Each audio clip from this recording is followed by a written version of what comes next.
how to link your Google AdSense account with your website or blog on Blogger. Hello guys, so all what you have to do is go to Blogger.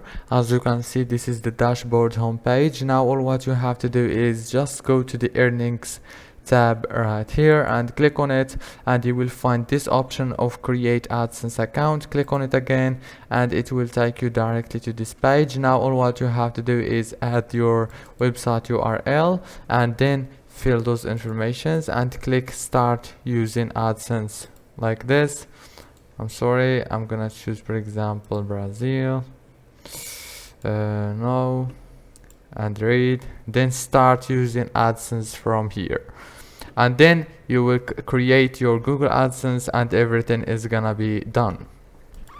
If this video was helpful, don't forget to like and subscribe, and thank you so much for watching this video until the end. See you later.